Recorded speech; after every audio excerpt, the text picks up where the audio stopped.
Bismillahirrahmanirrahim. Assalamu alaikum dear students. Welcome to Legend Institute of Management and Sciences.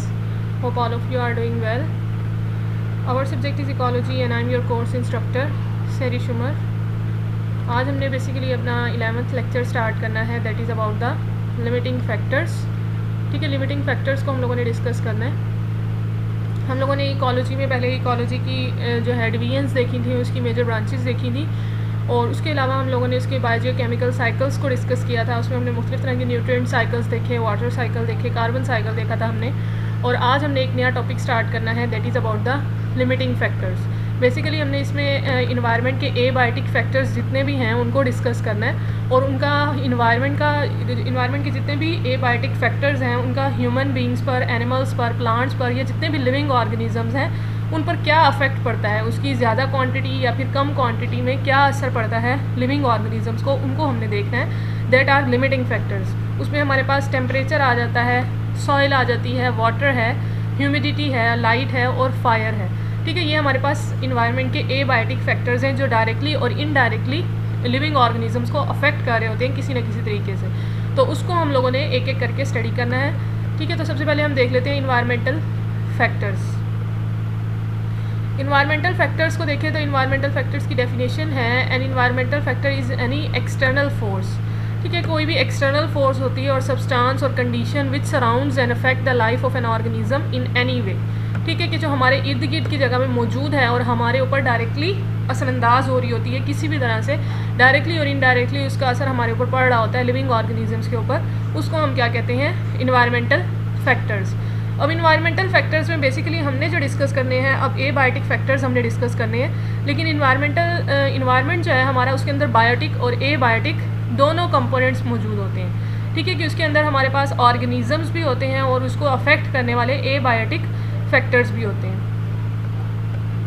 जैसे यहाँ आपको diagram में नज़र आ रहा होगा, एबायोटिक और बायोटिक फैक्टर्स दोनों इन्वायरमेंटल फैक्टर्स हैं.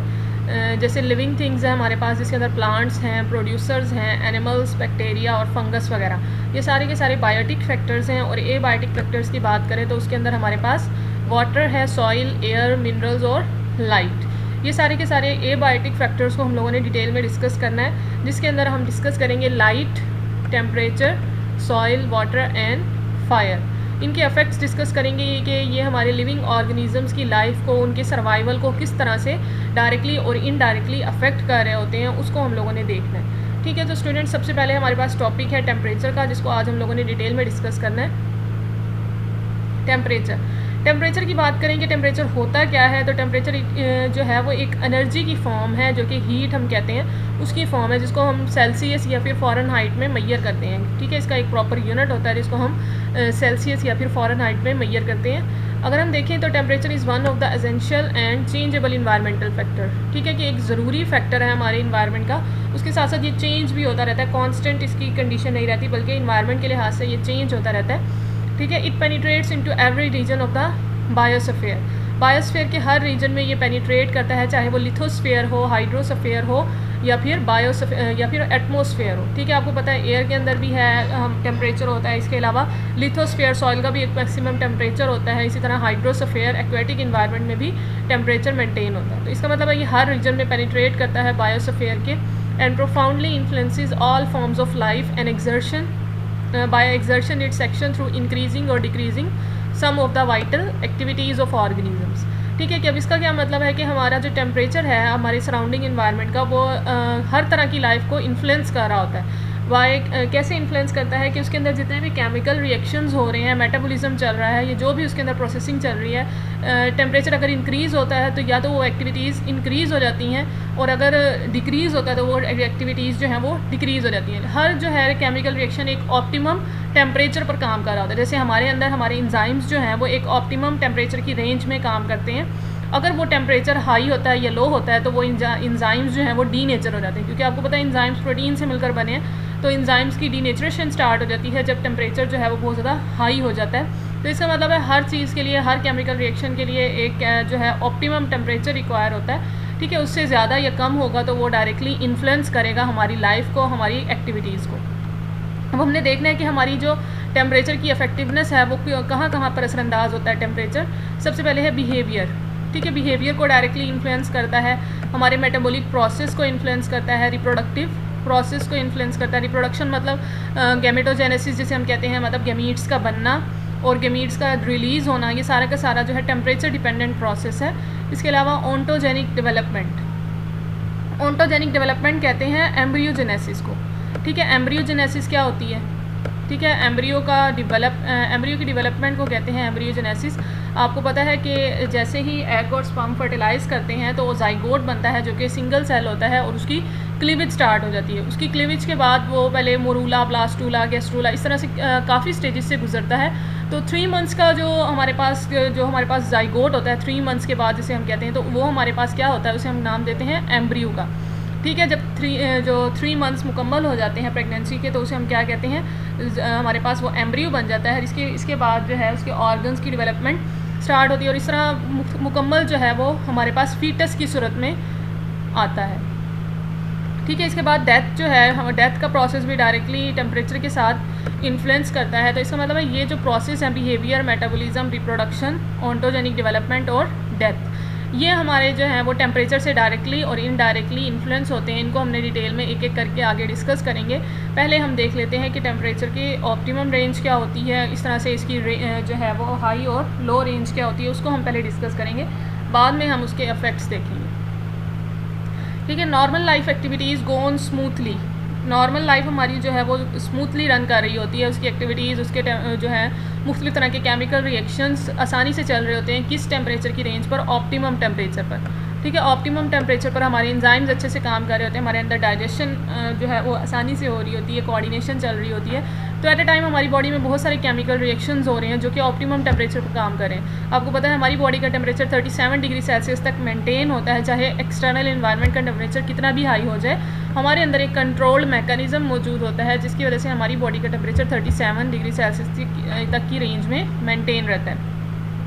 ठीक है, अगर टेम्परेचर, आपको पता है टेम्परेचर जो है वो एक यूनिवर्सल इन्फ्लुएंस करता है, यूनिवर्सल जो है वो लाइफ को इन्फ्लुएंस कर रहा होता है क्योंकि ये एक लिमिटिंग फैक्टर के तौर पर काम करता है। अगर इसका जो है वो टेम्परेचर डिक्रीज़ या इंक्रीज़ होता है तो वो डायरेक्टली हमारी ग्रोथ को भी इन्फ्लुएंस करता है और साथ साथ इसके अलावा जो डिस्ट्रीब्यूशन होती है एनिमल्स की उसको भी डायरेक्टली इन्फ्लुएंस करता है। आपको पता है कि कुछ एनिमल्स ऐसे हैं जो डेजर्ट में रहते हैं, कुछ ऐसे हैं जो सिर्फ और सिर्फ पोलर रीजन्स में रहते हैं, जैसे पोलर बियर है वो मतलब ठंडे इलाके में, कोल्ड रीजन में, नॉर्दर्न एरियाज़ में पाया जाता है। इसी तरह कैमल्स जो है उसने डेजर्ट एरिया में रहना है क्योंकि उसके अंदर इस तरह की मेंटेनेंस है कि वो वाटर को अपने अंदर रिटेन कर लेता है। तो इसका मतलब है जैसा टेम्परेचर होगा वैसे ही उसकी डिस्ट्रीब्यूशन होगी एनिमल्स की।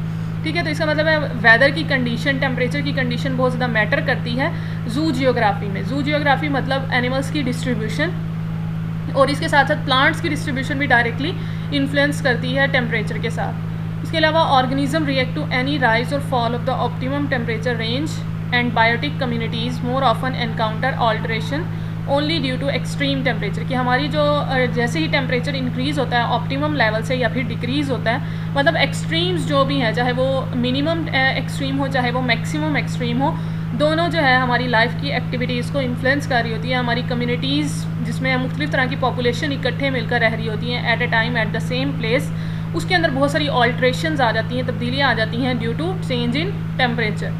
ठीक है, अब हम टेम्परेचर को डिफ़ाइन करते हैं कि टेम्परेचर एक्चुअली में है क्या। Temperature is the measure of intensity of heat in terms of standardisation unit.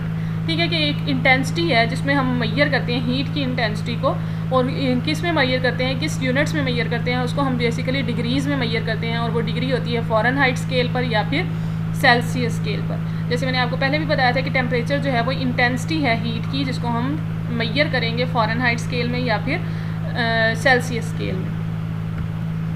ठीक है, नेक्स्ट है हमारे पास हीट बजट। ठीक है, हीट बजट मतलब जो हमारे पास, इसको हमने डिफ़ाइन करना है कि एक ऐसी मेंटेनेंस जिसमें अर्थ में जितनी रोशनी पहुंच रही है सूरज की वो दोबारा से वापस भी जाए, मतलब एक नॉर्मल लेवल मेंटेन हो, उसको हम क्या कहेंगे, हीट बजट। इसमें हम सबसे पहले देखेंगे द टेम्परेचर और at the earth surface govern by brightness of the sun, कि हमारी अर्थ का जो टेम्परेचर है वो हमारे सन की रोशनी जो जितनी भी वहाँ से रेडिएशंस निकल रही हैं उसकी वजह से मेंटेन है, ठीक है। ब्राइटनेस ऑफ द सन, जितना ज़्यादा सन जो है वो ब्राइट होगा उतनी ज़्यादा हमारी हीट जो है वो डायरेक्टली जो है अर्थ तक पहुँचेगी। The total amount of the heat entering the biosphere, ठीक है। बायोस्फीयर में जितनी भी हीट पहुँच रही है, अब आपको पता है बायोस्फीयर के अंदर तमाम तरह के आते हैं स्फीयर, जिसमें हमारे पास लिथोस्फीयर है, हाइड्रोस्फीयर है और एटमॉस्फेयर है। From the sun must balance the amount of lost per unit time if temperature are to remain unchanged. अब इसमें लिखा क्या हुआ है कि इसमें है कि जितनी हमारे पास हीट बायोस्फीयर में एंटर हो रही है उतनी ही लॉस्ट भी होनी चाहिए ताकि टेम्परेचर जो है वो मेंटेन रह सके, चेंज ना हो। रिमेन अनचेंज मतलब हम उसको तब्दील ना, अगर तब्दील नहीं होना तो मतलब एक नॉर्मल लेवल पर मेंटेन रहना चाहिए, जिसे हम कहते हैं कि हीट बजट, ठीक है। तो इसको हम इस तरह से भी डिफाइन कर सकते हैं, the balance between the incoming heat from the sun and outgoing heat in the form of radiation. जैसे हमारे पास ये इनकमिंग हीट आ रही है अर्थ की तरफ, इसको हम क्या कहेंगे कि इसने इसको बैलेंस होना चाहिए, जो कि आउट गोइंग है मतलब वापस जो जा रही है उसको एक दूसरे के साथ बैलेंस होना चाहिए ताकि टेम्परेचर अनचेंज रहे, जिसे हम क्या कहते हैं हीट बजट, ठीक है। तो estimate of this energy flow is referred as heat budget. जैसे आपको यहाँ पर नज़र आ रहा होगा डायग्राम में, सोलर एनर्जी हमारे पास 100% जो है वो आ रही होती है, लेकिन 23% एब्जॉर्ब होती है एटमॉस्फेयर के अंदर, 17% रिफ्लेक्ट हो जाती है क्लाउड्स के ज़रिए से, इसके अलावा 8% reflected by the atmospheric gases and dust, 6% reflected by the surface. तो इस तरह से रिफ्लेक्शन के थ्रू वापस जा रही होती है, रेडिएशंस के थ्रू वापस जा रही है। तो इन दोनों के दरमियान अगर बैलेंस है तो टेम्परेचर चेंज नहीं होगा, लेकिन अगर टेम्परेचर अगर जो है वो ये बैलेंस नहीं रहता तो हमारा टेम्परेचर इन्वायरमेंट का चेंज होगा, या तो वो वार्मर हो जाएगा या फिर कोल्डर हो जाएगा टेम्परेचर, ठीक है। तो इसे हम क्या कहते हैं हीट बजट। इसमें हमारे पास जो हीट आ रही होती है सन से, एक तो हम उसको डायरेक्टली वो सरफेस के साथ एब्जॉर्ब हो रही है अर्थ की सरफेस, इसके अलावा जियोथर्मल एनर्जी जो कि हमारी प्रोड्यूस हो रही होती है इंटीरियर ऑफ द अर्थ से वोल्केनोज की सूरत में, वो हमारी दोबारा से रेडिएशंस की सूरत में इन्वायरमेंट में रिलीज़ हो रही होती है, लेकिन उसकी जो अमाउंट है वो बहुत ज़्यादा कम होती है एज़ कम्पेयर टू द सन से जो हमारी पास एनर्जी आ रही है वो बहुत ज़्यादा होती है, जबकि जियोथर्मल एनर्जी बहुत कम होती है जो कि दोबारा से रिलीज़ आउट हो रही होती है आउट गोइंग हीट की सूरत में, ठीक है स्टूडेंट्स। तो ये था हमारे पास हीट बजट। नेक्स्ट हम देखें टेम्परेचर फ्लक्चुएशंस, मतलब टेम्परेचर की जो तब्दीलियां हैं वो हमारे इन्वायरमेंट में क्या असर कर रही होती हैं, ऑर्गेनिजम्स पर, एनिमल्स पर और प्लांट्स पर क्या असर छोड़ रही होती हैं, उसको हमने देखना है। Environmental temperature fluctuate both daily and seasonally, ठीक है कि टेम्परेचर की जो फ्लक्चुएशन है वो बहुत ज़्यादा चेंज होता रहता है टेम्परेचर डेली बेसिस पर भी। डेली बेसिस पर ऐसे कि हम देखते हैं कि दिन में टेम्परेचर और होता है और जैसे ही हमारी जो रात का टेम्परेचर है वो और हो जाता है, तो इसे हम कहते हैं डायर्नल फ्लक्चुएशन, कि दिन और रात के टेम्परेचर में जो तब्दीली है उसे हम डायर्नल कहते हैं। इसी तरह एनुअल जो चेंज आता है, एनुअल टेम्परेचर में जो चेंज आता है, जैसे हम कहते हैं कि 6 माह सर्दी रह रही है तो साथ जो बाकी है वो गर्मी है, तो उसको हम कहते हैं सीजनल चेंज, ठीक है, कि एनुअल जो चेंज आ रहा होता है।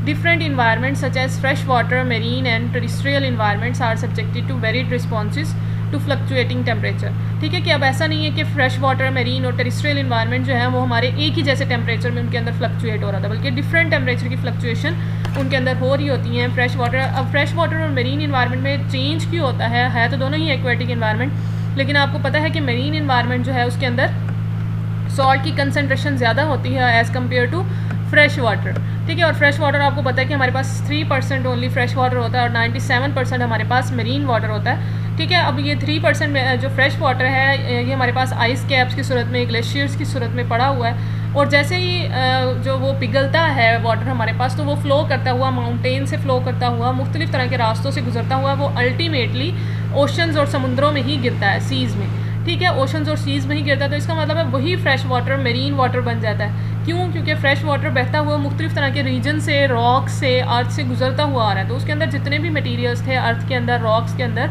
सॉल्ट थे, वो सारे के सारे उस फ्रेश वाटर के अंदर मिक्सअप होते रहते हैं। जब मिक्स हो जाते हैं तो इसका मतलब है वो फ्रेश वाटर अब क्या बन जाता है, वो सॉल्टी वाटर बन जाता है, मतलब उसके अंदर अब सॉल्ट की कंसनट्रेशन ज़्यादा हो जाती है। तो अल्टीमेटली वो कहाँ पर जाकर गिरेगा, वो समुंदर में गिरेगा और वो क्या बन जाएगा, मरीन वाटर। तो इसे हम क्या कहते हैं, फ्रेश वाटर और मरीन वाटर इस तरह से ही बनते हैं। इसके अलावा टेरिस्ट्रियल इन्वायरमेंट के अंदर जो टेम्परेचर का चेंज है वो भी डिफरेंट होता है, ठीक है। तो इसको हम अगर देखें तो इनके ऑर्गेनिजम्स जो है वो रिस्पांस भी डिफरेंट करते हैं। फ्रेश वाटर के डिफरेंट रिस्पांस करते हैं, सी वाटर के डिफरेंट रिस्पॉन्स करते हैं। फॉर एग्जांपल अगर हम सी में देखें तो जैसे हम ओशंस वगैरह में, समुद्रों में देखते हैं, तो उनके अंदर मिनिमम जो टेम्परेचर की रेंज है दैट इज़ -3 डिग्री सेल्सियस। ठीक है, -3 डिग्री सेल्सियस तक टेम्परेचर पहुँच सकता है, कोल्डर टेम्परेचर ओशंस और सी का। इसी तरह अगर हम मैक्सिमम टेम्परेचर देखें ओशन का, तो उसमें अप टू 36 डिग्री सेल्सियस तक टेम्परेचर पहुंच सकता है, वार्मर टेम्परेचर जिसे हम कह रहे हैं। ठीक है, तो ये टेम्परेचर की रेंज है ओशंस और सी के लिए। ठीक है, -3 डिग्री सेल्सियस और 36 डिग्री सेल्सियस। इसी तरह हमारे पास जो फ्रेश वाटर होता है लेक्स, रिवर्स की सूरत में, उसके अंदर जो टेम्परेचर है, जो कोल्ड टेम्परेचर है, वो कभी भी 0 डिग्री सेल्सियस से नीचे नहीं जाता। ठीक है, 0 डिग्री सेल्सियस तक कोल्डर टेम्परेचर उनका मेंटेन होता है। और अगर हम हायर टेम्परेचर की बात करें, वार्मर टेम्परेचर की बात करें, तो वो भी 36 डिग्री सेल्सियस से काफ़ी हाई होता है, मतलब इससे हाई चला जाता है। तो लोअर टेम्परेचर की रेंज कम है, जबकि हायर टेम्परेचर 36 से भी अबव पहुंच जाता है। ठीक है, तो हमने देखा कि हमारे पास जो सी वाटर है या मरीन वाटर है, उसमें जो रेंज है टेम्परेचर की that is -3 to 36 degree Celsius.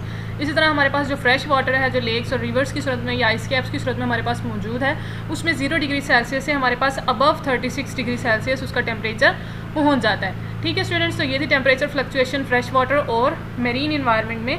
इसी तरह अगर आप मैं दो लफ्ज़ बोल रही हूँ, ओशन और सी।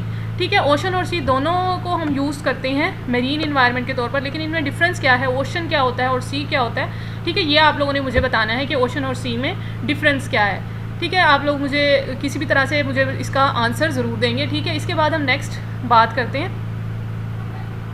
Studies on the vertical change of temperature have led to the hypothetical classification of fresh water media into 3 strata.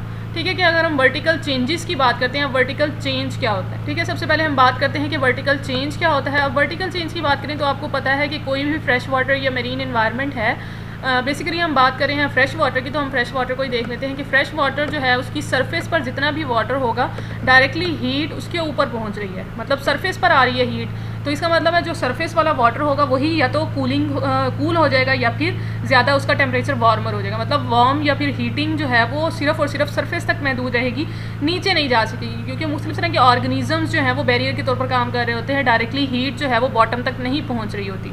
तो इसका मतलब ऐसा नहीं है कि नीचे हीट बिल्कुल नहीं पहुँचती। तो होता क्या है कि जो डीपर लेयर है वो कंटिन्यूसली उनको भी हीट मिल रही होती है। किस तरह से? सर्कुलेशन की वजह से, कि वाटर जो है वो कंटिन्यूसली सर्कुलेट कर रहा होता है। ऊपर वाला वाटर नीचे जा रहा है, नीचे वाला ऊपर आ रहा है, इस तरह से कंटिन्यूसली वाटर की सर्कुलेशन होती है, जिसे हम क्या कहते हैं? Vertical circulation. ठीक है, कि ऊपर वाला वाटर नीचे और नीचे वाला वाटर ऊपर आ रहा होता है, जिसे हम नाम दे रहे हैं वर्टिकल सर्कुलेशन का। जिसकी वजह से क्या होता है कि डीपर लेयर में भी जो है वो टेम्परेचर मेंटेन रहता है एक कांस्टेंट, और जैसे कि सरफेस को हीट ज़्यादा मिल रही होती है तो उसका टेम्परेचर भी मेंटेन रहता है, जिसे हम क्या कहते हैं? Vertical circulation.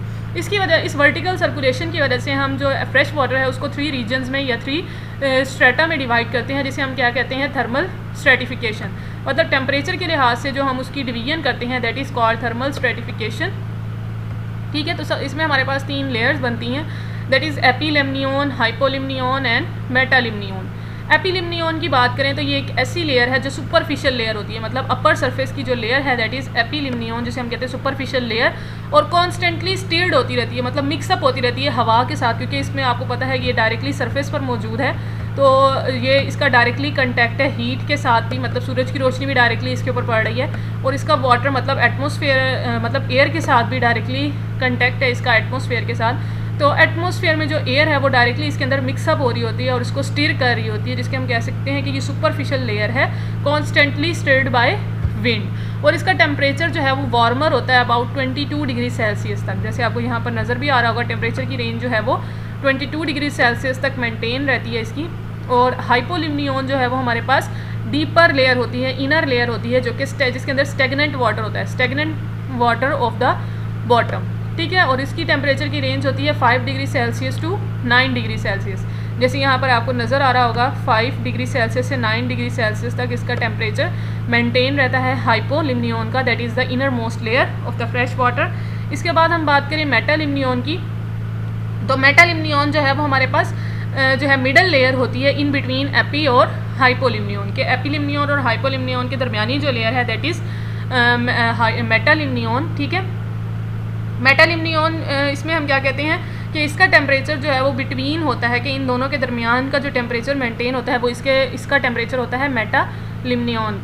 ठीक है बेटा, तो ये थी हमारे पास thermal stratification of fresh water, जिसमें हमने फ्रेश वाटर को 3 लेयर्स में डिवाइड किया on the basis of their temperature, that is epilimnion, hypolimnion and metalimnion. ठीक है, इसके अलावा हमने बात की कि हमारे पास जो फ्रेश वाटर होता है उसका टेम्परेचर बेसिकली 0 से अबव 36 डिग्री सेल्सियस तक पहुंच जाता है। इसी तरह जो हमारे पास मरीन वाटर है उसका टेम्परेचर हमारे पास -3 से 36 डिग्री सेल्सियस तक उसका टेम्परेचर हो सकता है। इसके अलावा हम जनरल बात करें तो हमारे पास जो वाटर स्प्रिंग्स होते हैं, हॉट स्प्रिंग्स जो निकलते हैं, हॉट वेंट्स की सूरत में जो पानी निकलता है उसका टेम्परेचर 100 डिग्री सेल्सियस तक भी जा सकता है। ठीक है, और आपको पता है 100 डिग्री सेल्सियस तो हमारे पास वाटर का बॉइलिंग पॉइंट आ जाता है। ठीक है, इतना हॉट वाटर भी मौजूद होता है हॉट स्प्रिंग्स में। इसके अलावा वॉल्केनिक एरियाज़ जो होते हैं, वॉल्केनिक एरप्शन जहाँ से हो रही होती है, उनका टेम्परेचर तो बहुत ज़्यादा हाई होता है, क्योंकि आपको पता है वो इतनी एनर्जी की सूरत में वो जो है वो वाटर वहाँ से निकल रहा होता है हॉट स्प्रिंग्स की सूरत में, तो उसका टेम्परेचर बहुत ज़्यादा हाई होता है, 100 डिग्री सेल्सियस तक उसका टेम्परेचर पहुँच सकता है।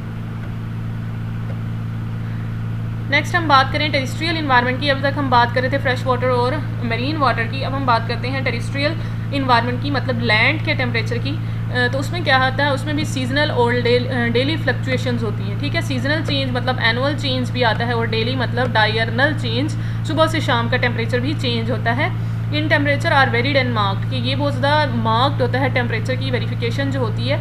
The lowest temperature recorded for any land mass is -70 degree Celsius Siberia in 1947। ठीक है, कि ये हमारे पास साइबेरिया का एक टेम्परेचर रिकॉर्ड किया गया 1947 में, -70 डिग्री सेल्सियस तक उसका इतना ज़्यादा कोल्डर टेम्परेचर था। और हायर टेम्परेचर की बात करें में likewise go often 85 degree Celsius as in the certain deserts.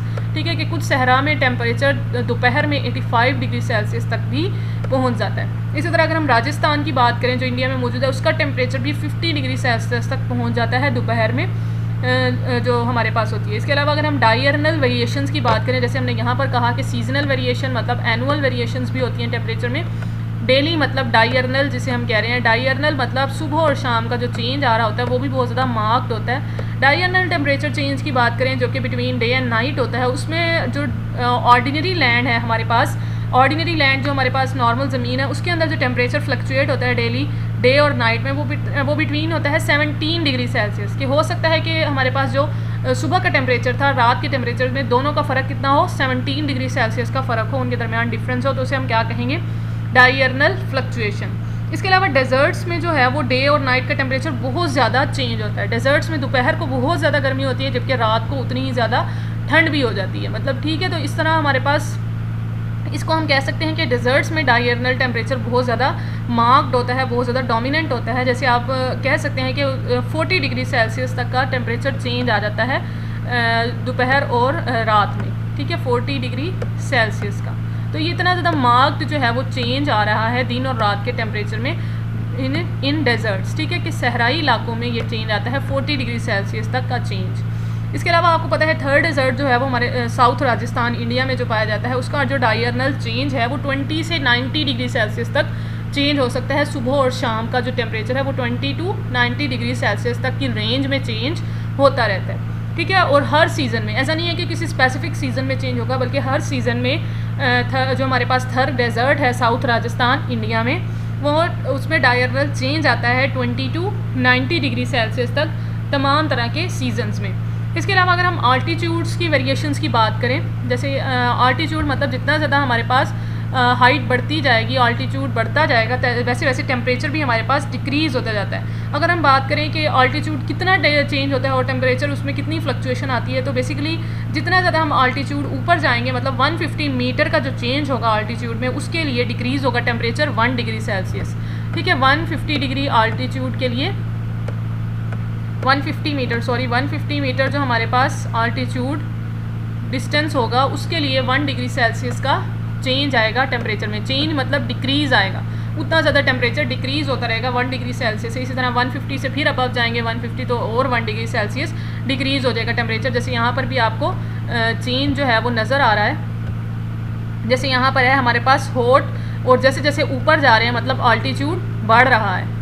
ठीक है, हम कोल्डर एरियाज़ की तरफ, आर्कटिक माउंटेनस एरियाज़ की तरफ जा रहे हैं, तो वहाँ पर जो है वो आल्टीट्यूड ज़्यादा होता है। तो जैसे जैसे कोल्डर हमारे पास, जैसे जैसे हम आल्टीट्यूड ज़्यादा बढ़ रहा है तो हमारा टेम्परेचर भी कोल्डर हो रहा है, तो इसका मतलब है जो है आल्टीट्यूड भी बड़ा मैटर करता है टेम्परेचर की वेरिफिकेशन में। जैसे आपको यहाँ पर नज़र आ रहा है कि ये वाला जो हमारे पास ट्रॉपिकल रीजन्स हैं, जिसके अंदर हमारे पास डेजर्ट्स वगैरह भी आ जाते हैं, उनका टेम्परेचर जो है बहुत ज़्यादा हॉट होता है। जैसे जैसे हम ऊपर जाते हैं टेम्परेट की तरफ, टेम्परेचर थोड़ा डिक्रीज़ होता है। फिर हम सब आर्कटिक रीजन मतलब ताइगा हमारे पास जो है उसके ऊपर तरफ जाते हैं तो टेम्परेचर मज़ीद डिक्रीज़ हो जाता है। आर्कटिक तक पहुँचते पहुँचते टेम्परेचर जो है वो कोल्ड हो जाता है। टंड्रा जो है हमारे पास इकोसिस्टम, टेम्परेचर बिल्कुल कोल्ड हो जाता है। ठीक है स्टूडेंट्स, तो ये थी हमारे पास आल्टीट्यूड के लिहाज से वेरिएशन इन टेम्परेचर। इसके अलावा डायरनल वेरिएशंस भी आपने देख ली, जो हमने कहा कि डेजर्ट्स में बहुत ज़्यादा डायरनल चेंज आता है। थर्ड डेजर्ट है जो हमारे पास राजस्थान में, उसमें 20 to 90 डिग्री सेल्सियस तक चेंज आ सकता है। इसके अलावा अगर हम बात करें तो टेम्परेचर की जो रेंज है उसकी हम डिस्कस कर लेते हैं। ठीक है, रेंज ऑफ टेम्परेचर टॉलरेंस के कितना ज़्यादा टेम्परेचर जो है वो एनिमल्स या फिर प्लांट्स, माइक्रोब्स टॉलरेट कर सकते हैं, उसके लिहाज से हमने दो कैटेगरीज बनाई हुई हैं एनिमल्स की, मुख्तलिफ तरह के लिविंग ऑर्गेनिजम्स की। द ऑर्गेनिजम्स जिसके अंदर माइक्रोब्स, प्लांट्स और एनिमल्स भी आ जाते हैं, विच can tolerate very large fluctuation in temperature, कि जितनी भी लार्ज फ्लक्चुएशन आ जाए टेम्परेचर में वो उसको मेनटेन कर लेते हैं अपने बॉडी के टेम्परेचर को। That is called eurythermal organisms, के जो लार्ज फ्लक्चुएशन को मेंटेन कर सकें, उसको बर्दाश्त कर सकें, उसको बेयर कर सकें, उसको हम क्या कहेंगे, यूरीथर्मल ऑर्गेनिजम्स। इसके अंदर हमारे पास मुख्तलिफ तरह के ऑर्गेनिजम्स आ जाते हैं, जिसके अंदर साइक्लोप्स वगैरह हैं, टोड्स हैं, लिजर्ड्स हैं, मतलब हमारे पास जो एम्फीबियंस होते हैं, ग्रास स्नेक जिसका मतलब है हमारे पास रेप्टाइल्स भी इसके अंदर आते हैं, और मैमल्स मतलब मैन भी इसके अंदर आता है। हम ह्यूमन बींग्स, आपको पता है ह्यूमन बींग्स हमारे बॉडी का टेम्परेचर 37 डिग्री सेल्सियस तक ही मेंटेन रहता है, जबकि हमारे इन्वायरमेंट का टेम्परेचर आजकल जो है 45-50 तक भी पहुंच रहा है, तो हम उसको मेंटेन रख रहे हैं। क्यों? क्योंकि हमारे अंदर एक जो है कंट्रोल मैकेनिज्म मौजूद होता है in the form of hypothalamus in our brain. ठीक है, कि हमारा हाइपोथैलेमस एक्टिवेट हो जाता है जैसे ही हमारा टेम्परेचर हाई होता है, और वो ब्लड सर्कुलेशन को तेज़ कर देता है। ब्लड सर्कुलेशन मतलब वेजोडाइलेशन हो जाती है, हमारी जो आर्टरीज वेजल्स हैं वो डायलेट हो जाती हैं और उनका ब्लड फ्लो बहुत ज़्यादा हो जाता है। और ब्लड में आपको पता है ज़्यादा कंसनट्रेशन में वाटर होता है, तो वाटर जैसे ही फ्लो करेगा हमारे स्वेट ग्लैंड्स एक्टिवेट हो जाएंगे और हमारी स्वेटिंग स्टार्ट हो जाएगी, और जैसे ही स्वेटिंग होगी तो वो एवेपोरेट होगा वाटर। जैसे ही वाटर एवेपोरेट होगा तो कूलिंग फिनोमेना होगा, जिसको आपको पता है एवेपोरेशन जो है वो एक कूलिंग फिनोमेना है, तो हमें जो है हमारे टेम्परेचर जो है वो कूल डाउन हो जाएगा। इसके अलावा ये तो थी हमारे पास thermal regulation in the form of hypothalamus. इसके अलावा और भी बहुत सारी एक्टिविटीज़ हैं जो हमारे टेम्परेचर को मेंटेन कर रही होती हैं। नेक्स्ट है हमारे पास the organisms which can tolerate only a small variation in temperature are termed as stenothermal organism. ठीक है, कुछ ऐसे ऑर्गेनिज्म है जो बिल्कुल जो है नैरो रेंज में टेम्परेचर को टॉलरेट करते हैं। अगर टेम्परेचर मैक्सिमम तक पहुंच जाता है या मिनिमम रेंज तक आ जाता है तो उनकी लाइफ जो है वो ख़तरे में पड़ जाती है, इवन उनकी डेथ भी हो जाती है। तो उसे हम क्या कहते हैं, स्टेनोथर्मल ऑर्गेनिज्म, जिसके अंदर हमारे पास फिशेज़ हैं, स्नेल्स, कोरल रीफ्स वगैरह इसके अंदर आ जाते हैं। ठीक है बेटा, तो इसमें आपको जो है वो ग्राफ में भी नज़र आ रहा होगा, ये यूरीथर्मल ऑर्गेनिज्म है जो कि ज़्यादा टेम्परेचर फ्लक्चुएशन को ईजिली बियर कर लेते हैं, क्योंकि उनके अंदर एक मैकेनिज्म मौजूद होता है, रेगुलेशन सेंटर मौजूद होता है जो कि टेम्परेचर की कंट्रोल कर लेता है। इसके अलावा जो है स्टेनोथर्मल ऑर्गेनिज्म जो कि मैक्सिमम रेंज में इतना टेम्परेचर बर्दाश्त कर सकते हैं और मिनिमम में इतना। ठीक है, तो ये इनका अगर टेम्परेचर फ्लक्चुएट करेगा तो वो उसको बर्दाश्त नहीं कर सकेंगे और उनकी डेथ हो जाएगी। ठीक है बेटा, तो ये हमारे पास था range of temperature tolerance. Next हम बात करेंगे कैटेगरीज़ की, एनिमल्स की on the basis of their temperature tolerance. ठीक है, कि हम दो तरह के एनिमल्स को दो ग्रुप्स में डिवाइड करते हैं, दैट इज़ पिक्यूलियोथर्म्स एंड होम्योथर्म्स। ठीक है, पिक्यूलियोथर्म्स की बात करें, if the body temperature vary with the surrounding environmental temperature, कि जितना इन्वायरमेंट का टेम्परेचर होगा उसी तरह का बॉडी का टेम्परेचर होगा, तो उसे हम क्या कहेंगे, उन एनिमल्स को कोल्ड ब्लडेड, एक्टोथर्मिक और पिक्यूलियोथर्मिक ऑर्गेनिजम्स, के उनका बॉडी का टेम्परेचर इन्वायरमेंट के टेम्परेचर के साथ साथ वेरी करता रहता है, टेम्परेचर जो है फ्लक्चुएट होता रहता है, उसको हम क्या कहते हैं, पिक्यूलियोथर्म्स। मतलब वो मेंटेन नहीं रखते, कांस्टेंट नहीं रखते अपने बॉडी के टेम्परेचर को, लेकिन कुछ एक्सेप्शंस इनके अंदर भी मौजूद होती हैं।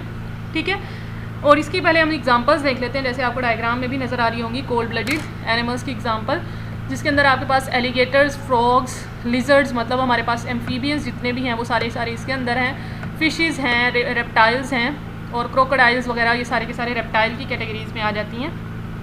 ठीक है, एक्सेप्शन की बात करें तो एक्सेप्शन सबसे पहले हमारे पास, इफ़ द टेम्परेचर डिक्रीजेज और इंक्रीजेज एप्रिशिएबली दीज एनिमल्स में tolerate and adjust to change, ठीक है, कि हम क्या कह रहे हैं कि एक तो है कि उनका इन्वायरमेंट के टेम्परेचर के साथ टेम्परेचर फ्लक्चुएट करता है, लेकिन कुछ एक्सेप्शन इनके अंदर मौजूद है। वो कैसे कि कुछ एनिमल्स ऐसे हैं जो कि टॉलरेट कर सकते हैं उस चेंज को। किस तरह से टॉलरेट करते हैं, ठीक है, उनके अंदर कुछ फिनोमिना होता है कि वो एडजस्ट कर लेते हैं, अवॉइड कर देते हैं चेंज को, वो by seeking less exposed external environment.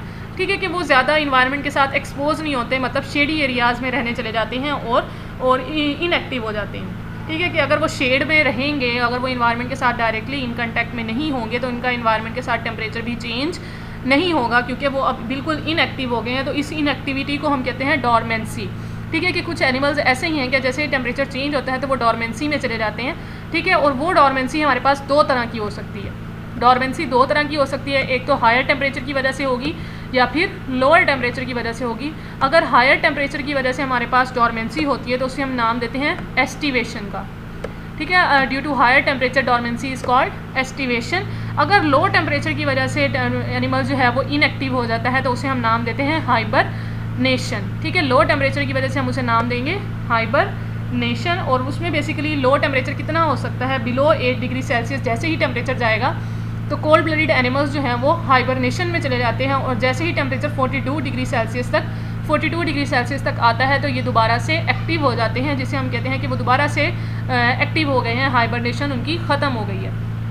ठीक है बेटा, तो ये थी हमारे पास एक्सेप्शन जिसमें एनिमल्स जो है वो टेम्परेचर, इन्वायरमेंटल टेम्परेचर के साथ अपने टेम्परेचर को चेंज नहीं करते, बल्कि वो इनएक्टिव हो जाते हैं, लेस एक्सपोज्ड एरियाज़ में चले जाते हैं और बिल्कुल इनएक्टिव बन जाते हैं। अगर लो टेम्परेचर की वजह से इनएक्टिवेशन होगी तो उसे हम नाम देंगे हाइबरनेशन, और अगर हाई टेम्परेचर की वजह से डॉर्मेंसी होगी तो उसे हम नाम देंगे एस्टिवेशन। इसके अलावा हमारे पास नेक्स्ट कैटेगरी है insects, certain amphibians and reptiles exercise the degree of thermo regulation. ठीक है, कि वो थर्मो रेगुलेशन मतलब टेम्परेचर को मेंटेन करते हैं बाय ईदर फिजियोलॉजिकल और बिहेवियरल मीन्स, कि कुछ ऐसी फिजियोलॉजिकल एक्टिविटीज़ करते हैं या फिर अपने बिहेवियर को इस तरह से मेंटेन करते हैं ताकि उनका जो टेम्परेचर है वो इन्वायरमेंट के टेम्परेचर के साथ चेंज ना हो बल्कि मेंटेन रहे। इसमें हम एग्जांपल ले सकते हैं कुछ इंसेक्ट्स, जैसे कि हॉक मोथ्स वगैरह जो होते हैं। हॉक मोथ्स, जो मोथ्स हमारे पास इंसेक्ट्स होते हैं, वो क्या करते हैं, अपने टेम्परेचर को राइज कर सकते हैं 32 डिग्री सेल्सियस तक by flighting their flight muscles. ठीक है, कि उनके जो फ्लाइट मसल्स होते हैं उसको कंटिन्यूसली कंस्ट्रिक्ट करवाते हैं। आपको पता है इंसेक्ट्स हैं तो उनके अंदर फ्लाइट मसल्स मौजूद होंगे। तो जैसे ही वो अपने फ्लाइट मसल्स को कंस्ट्रिक्ट और डायलेट करवाते हैं तो उनका टेम्परेचर जो है वो 32 से 36 डिग्री सेल्सियस तक पहुंच जाता है बाय वाइब्रेटिंग द विंग्स। ठीक है, कि उनके अंदर जितने भी विंग्स हैं उनको वाइब्रेट करते रहते हैं कंटिन्यूसली और उनका टेम्परेचर हाई हो जाता है। आपको पता है जो भी इन्वायरमेंट जो है फिज़िकल एक्सरसाइज की जाएगी इन जो लिविंग ऑर्गेनिजम्स करते हैं तो उससे जो टेम्परेचर है हाई होता है। तो इसी तरह हॉक मोथ्स जो कि इंसेक्ट्स हैं अपने टेम्परेचर को हाई करने के लिए, जब इन्वायरमेंट का टेम्परेचर बहुत ज़्यादा लो होता है तो वो अपने टेम्परेचर को हाई कर लेते हैं बाय वाइब्रेटिंग देयर विंग्स। इसी तरह कुछ हमारे पास जो ग्रीगेरियस बटरफ्लाइज के लार्वा होते हैं, बटरफ्लाई के लार्वा, वो भी अपना टेम्परेचर जो है वो हाई कर लेते हैं 20 डिग्री सेल्सियस तक, इसी तरह से अपने विंग्स को वाइब्रेट करके। तो ये थी इंसेक्ट्स की बात कि वो क्या करते हैं, अपने विंग्स को कंटिन्यूसली वाइब्रेट करते हैं ताकि टेम्परेचर इंक्रीज़ किया जा सके। इसी तरह अगर टेम्परेचर बहुत ज़्यादा लो है तो ये लिजर्ड्स जो होती हैं वो क्या करती हैं, लिजर्ड्स चली जाती हैं बास्किंग करने। ठीक है, बास्किंग मतलब डायरेक्टली सन के साथ एक्सपोज हो जाती हैं और सन की जितनी भी रेडिएशंस आ रही होती हैं वो डायरेक्टली लिजर्ड की जो है वो सरफेस मतलब स्किन तक पहुंच रही होती है और वो उसको एब्जॉर्ब करती हैं, जिसकी वजह से टेम्परेचर जो बॉडी का है वो दोबारा से हाई हो जाता है, जबकि इन्वायरमेंट का टेम्परेचर लो होता है। तो इस तरह से बास्किंग के ज़रिए से भी वो टेम्परेचर अपना मेंटेन रखती हैं। और कुछ अगर फ्रॉग्स वगैरह जो हैं वो क्या करते हैं, जब टेम्परेचर इन्वायरमेंट का बहुत ज़्यादा लो होता है तो ये एवेपोरेटिव कूलिंग फिनोमेना जो है वो यूज़ करते हैं कि एवेपोरेशन के ज़रिए से ही अपना बॉडी का टेम्परेचर दोबारा से कूल डाउन कर लेते हैं। इसके अलावा रेप्टाइल्स वगैरह की जो स्किन है उसके अंदर भी ये एवेपोरेटिव कूलिंग का फिनोमेना मौजूद होता है। ठीक है, और वो रेस्पायरेटरी ट्रैक को भी यूज़ कर लेते हैं। ये जो रेप्टाइल्स वगैरह हैं रेस्पायरेटरी ट्रैक को भी यूज़ करते हैं as a cooling phenomena.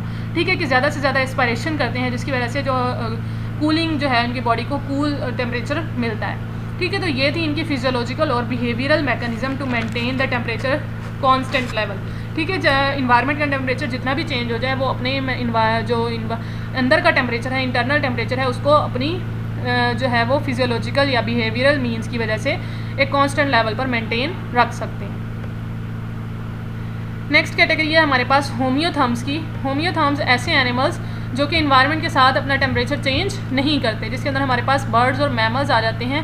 Can with in the limits maintain constant body temperature, के जितनी भी उनकी जो लिमिट है उसके अंदर अपने बॉडी को टेम्परेचर को मेंटेन करते हैं regardless of the temperature variation of air और वाटर, चाहे वो वाटर में रह रहे हैं या एयर में रह रहे हैं, उनका चाहे एक्वेटिक इन्वायरमेंट का टेम्परेचर जितना भी हाई हो जाए वो अपने इन्वायरमेंट अपनी बॉडी के टेम्परेचर को एक कांस्टेंट लेवल तक मेंटेन रखेंगे। इसी तरह जैसे हम इसके अंदर ह्यूमन बींग्स भी आ जाते हैं, हमारे इन्वायरमेंट का टेम्परेचर जितना भी हाई हो जाए हमारी बॉडी का टेम्परेचर एक कांस्टेंट लेवल तक मेंटेन रहता है, that is about the 37 degree Celsius.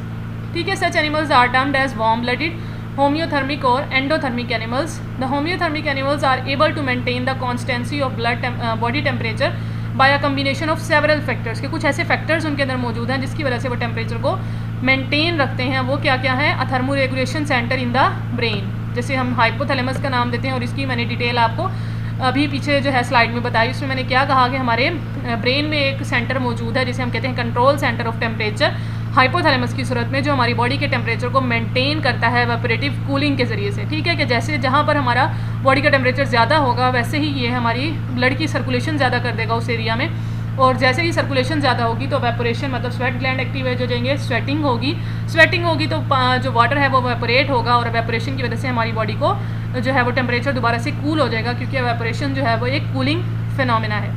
इसके अलावा कुछ मैमल्स ऐसे हैं जिनके अंदर इंसोलेशन पाई जाती है।